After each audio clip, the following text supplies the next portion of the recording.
ከበዓል ጋር የሚገናኝ አይደለም።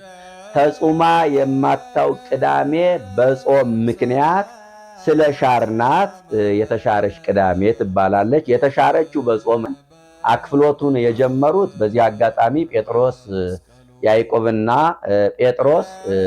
ጴጥሮስና ያዕቆብ ዮሐንስ እመቤታችን ናቸው። ያዕቆብ ዮሐንስ እመቤታችን ናቸው።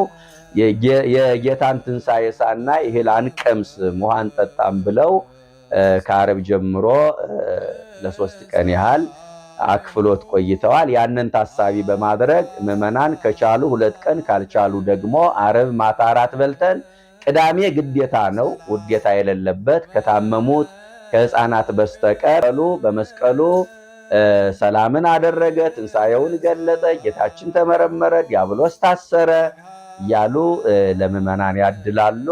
ስለዚህ ተስፋን ለማብሰር ሰላምን ለማብሰር የምስራችን ለማብሰር ነው ቅዳሜ ቀጠን። እዚሁ አየይዤ ማንሳት የምፈልገው የእርድ ጉዳይ ብዙ ጊዜ ያከራክራል። ከ6 ሰዓት በኋላ እሁድ ሌሊት ከ6 ሰዓት በኋላ ነው እርድ የሚከናወነው። ከዛ በፊት እርድ አይከናወንም።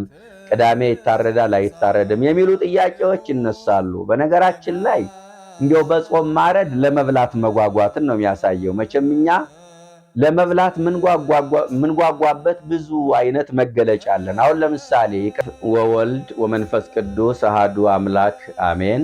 በተለያየ ስፍራ የምትገኙ ኦርቶዶክሳውያን በያላችሁበት እንደምን አላችሁ? ሰላም እግዚአብሔር ከሁላችን ጋር ይሁን።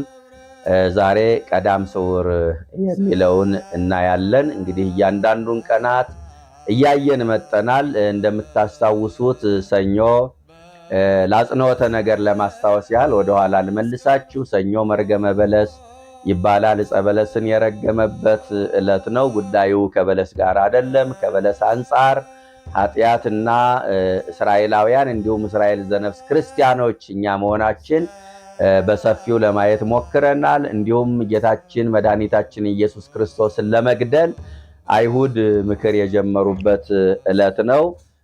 ማስከኞ የጥያቄ ቀን ነው። ገበያ የምትፈታ በማን ስልጣን ነው? ከማን ተሰጥቶህ ነው? ከሌዋውያን ካህናት ከምድራውያን ነገስታት ወገን ያይደለህ ማን ስለሆንክ ነው የሚል ጥያቄ አንስተውለት እሱም ለጥያቄው መልስ ከመስጠቱ ይልቅ ጥያቄ አንስቶ አሳፍሯቸዋል። ጥያቄውን በጥያቄ ያከሸፈበት ዕለት ነው። ከዚህ ተነስተን በሰሙነ ሕማማት የሚነሱ ጥያቄዎችን አንስተን መልስ ለመስጠት ሞክሬያለሁ። ረቡዕ ምክረ አይሁድ ነው። አይሁድ ክርስቶስን ለመግደል የመከሩበት ዕለት ነው። ምክረ ሞቱ የተጠናቀቀበት ውሳኔ ያሳለፉበት ዕለት ነው። እውነተኛውን ፀሐይ ክርስቶስን ልባቸውን አጨልመው ለመግደል የመከሩበት ዕለት ነው። ምክንያቱም በዕለቱ ፀሐይ፣ ጨረቃ፣ ከዋክብት ተፈጥረዋል። በዛን ዕለት ደግሞ እውነተኛውን ፀሐይ ልባቸውን አጨልመው ለመግደል ምክረ ሞቱን ያጠናቀቁበት ዕለት ስለሆነ ምክረ አይሁድ ይባላል። የንባ ቀንም ይባላል። በንባዋ ምክንያት የክርስቶስን እግር በንባዋ ፀጉሯን በንባዋ እያራሰች የክርስቶስን እግር በማጠቧ የኃጢአትን ስርየት ያገኘች የማርያምን ተፍረት መታሰቢያ ቀንም ስለሆነ ማለት ነው። ሐሙስ ጸሎተ ሐሙስ ይባላል። ሥርዓተ ጸሎትን ያስተማረበት ዕለት ነው። ጸሎተ ሐሙስ ይባላል። የቂጣ በዓል ነው። እንደገና የሐዲስ ኪዳኑ ሐሙስ ይባላል። የምስጢር ቀን ይባላል። ሕጽበተ ሐሙስ ይባላል። የደቀ መዛሙርቱን እግር በማጠብ 3 ዋና ዋና ነገሮችን አድርጓል። ልጅነትን የሰጠበት ዕለት ነው። ትሕትናን ያሳየበት ዕለት ነው። እንዲሁም ደግሞ ፍቅሩን የገለጠበት ዕለት ነው የሚለውን ሐሳብ አንስተናል። ዓርብም ሥርዓቱንና የዓርብንም በዚያው አያይዘን ትርጉሙንና ሥርዓቱን አይተናል። የዓርብንም ትምህርት መከራ መስቀሉን አንስተን ተነጋግረናል። ዛሬ ቀዳም ስዑር የተሻረች ቅዳሜ ምን ማለት ነው? የተሻረች ቅዳሜ በጾም የተሻረች ለማለት ነው። እናቶቻችን በተለይ በገጠር ያሉት ቀዳም ሹር ይሏታል እና ተሽራለች በማለት ቄጠማ ካህናቱ እስከሚያዞሩ ድረስ ምን ያደርጋሉ? እህል እየፈጩ ወፍጮ እየፈጩ ብቅል እየፈጩ ይቆያሉ። ወንድም ደግሞ መስራት የሚገባውን ስራ ይሰራል። ግን ከበዓል ጋር የሚገናኝ አይደለም። ተጾማ የማታውቅ ቅዳሜ በጾም ምክንያት ስለ ሻርናት የተሻረች ቅዳሜ ትባላለች። የተሻረችው በጾም ነው፣ በሌላ አይደለም። ለምን? ክርስቶስ ስኩ በመቃብር ስላለ ማለት ነው። ያን ቀን እንግዲህ አክፍሎት ነው። አክፍሎት ማለት መተው መቀነስ ማለት ነው። ምዕመናን አክፍሎቱን የጀመሩት በዚህ አጋጣሚ ጴጥሮስ ያዕቆብና ጴጥሮስና ያዕቆብ ዮሐንስ እመቤታችን ናቸው። ያዕቆብ ዮሐንስ እመቤታችን ናቸው። የጌታን ትንሣኤ ሳናይ እህል አንቀምስም ውሃ አንጠጣም ብለው ከዓርብ ጀምሮ ለ3 ቀን ያህል አክፍሎት ቆይተዋል። ያንን ታሳቢ በማድረግ ምዕመናን ከቻሉ 2 ቀን ካልቻሉ ደግሞ ዓርብ ማታ እራት በልተን ቅዳሜ ግዴታ ነው፣ ውዴታ የሌለበት ከታመሙት ከሕፃናት በስተቀር አክፍለን እንውላለን ማለት ነው። እና ቀዳሚትን እንድንጾም የታዘዝነው በቀዳም ስዑር ብቻ ነው። ከዚህ ውጭ ባሉት ቀናት ግን መጾም አይገባም። በዐቢይ ጾም ውስጥ ያሉት ቅዳሜና እሑዶችም ያው ከጥሉላት ብንከለከልም ከሌላ ምግብ ግን ከቅዳሴ በኋላ እንከለከልም፣ እንበላለን እንጠጣለን ማለት ነው። ዘንበለ ሀቲ ዕለት በማኅትወ ፋሲካ ነው የሚለው። የፋሲካ ዋዜማ ከሆነች ከአንዲት ቀን በስተቀር መጾም አይገባም ብለው አባቶቻችን በሃይማኖተ አበው አስተምረውናል። መርቅያን የሚባል ከሃዲ ቅዳሜ ይጾም ነበረ እና በዚህ ምክንያት ተወግዞ ተለይቷል። እና ቀዳሚ እንዲያው በተለያየ ምክንያት ባይመቸን እንኳን እስከ 6 ሰዓት እንድንጾም ታዝዘናል። ከዛ በኋላ መጾም ግን ያስወግዛል ማለት ነው። ልክ መርቅያን ቅዳሜን በመጾሙ ተወግዞ እንደተለየ ባለቅኔ ምን አለ? ለሰንበትህ ንጸውማ ከመዘረቡ ዕለት መርቅያን ባመፃ ዋነ በንዴት አለ። ሰንበትን ቀዳሚትን እኔ እንደ ሮብ ጾማታለሁ። መርቅያን የሚጾማት በክደት በምንፍቅና ነው፣ እኔ ደግሞ በማጣት ነው አለ። ያው የቆሎ ትምህርት ቤት ሕይወት አልፈንበታል። ሳንበላ ምንውልበት ምናድርበት ጊዜ አለ። እንኳን ሌላው ቀን ይቅርና የትንሣኤ ዕለትም ካላገኘን ላንበላ እንችላለን ማለት ነው። ካልተገኘ ህዝቡ ደግ ነው፣ ምዕመናን ይሰጡናል፣ ችግር የለም በዚህ። በእርግጥ የሆነ ሆኖ ግን የቆሎ ተማሪ በችግር ነው የሚያሳልፈውና ምን አለ? መርቅያን በክደት እኔ በማጣት ቀዳሚትን እጾማታለሁ ብሏል። ስለዚህ ከአንድ ቀን በስተቀር ቅዳሜ መጾም አይቻልም። በዚህ ምክንያት በጾም ስለተሻረች የተሻረች ቅዳሜ ወይም ቀዳም ስዑር በመባል ትታወቃለች ማለት ነው። ለምለም ቅዳሜ በመባልም ትታወቃለች። ለምለም ቄጠማ የሚታደልባት ዕለት ነው። ይሄ ከኖህ ጋራ የተያያዘ ነው። በኦሪት ዘፍጥረት ምዕራፍ 7 ምዕራፍ 8 ምዕራፍ 9ን ማንበብ ትችላላችሁ። ምንድነው? ዓለም በንፍር ውሃ ጠፍቷል። ዋትረፈ 80 ነፍስ አይደል የሚለው ኖህ ከቤተሰቡ 8 ሆኖ ከጥፋት ውሃ አድኗል። እና የውሃውን መጉደል አረጋግጣ እንድትመጣ ርግብን ልኳት ነበረ። ማረፊያ አጣ ተመለሰች። ኖህ መስኮት ከፍቶ እጁን ዘርግቶ ተቀብሏታል። ከ7 ቀን በኋላ ደግሞ እንደገና ላካት።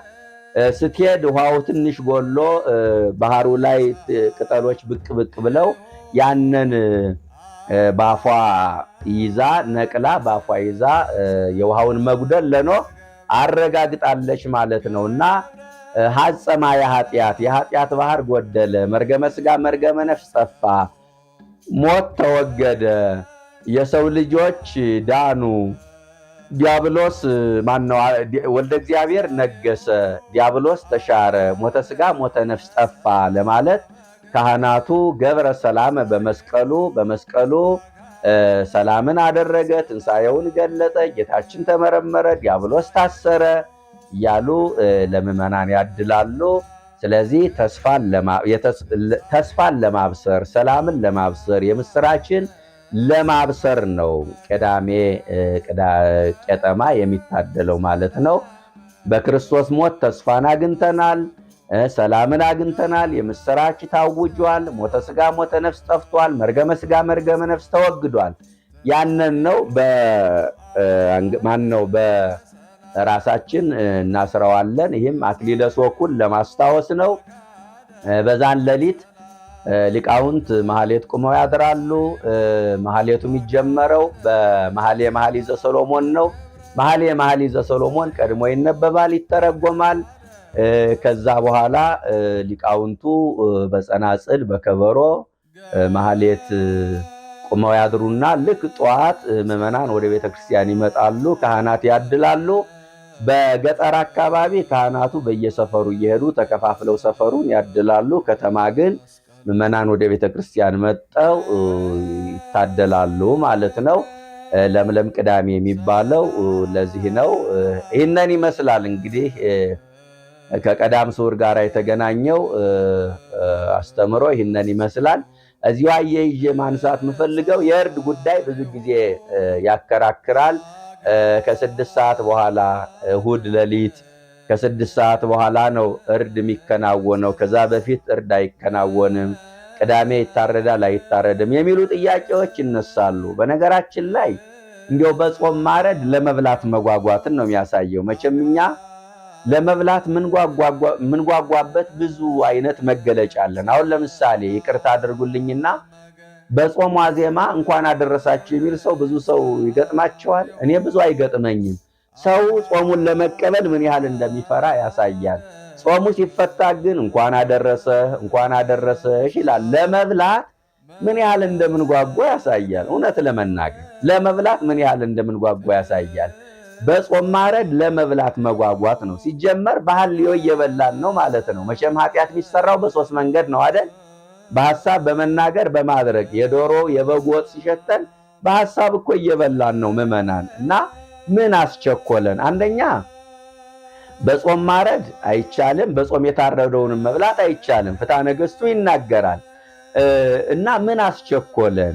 አዋጁ ሳይታወጅ ትንሣኤ ከለላመን ብርሃነ ከፈኑ ዲቤነ ብለን ሳንዘምር፣ ይሄ ብቻ አይደለም። እውነት ለመናገር ብርሃነ ከፈኑ ዲቤነ ብለን ሳንዘምር ዲያቆን ወተንሳ እግዚአብሔር ከመዘንቃህ እምነዋም ብሎ አዋጁ ሳይታወጅ እንደው ለመብላት ምን ያስቸኩላል? መቼም 55 ቀን የጾምነው እኮ በትንሣኤው ለመደሰት ነው። እና ቀድመን ምንበላ ከሆነ ቀድሞ የሚታረድ ከሆነ የትንሣኤው ናፍቀት ምኑ ጋ ነው? ብርሃነ ትንሣኤውን አየን ለማለት ያስችላል ወይ?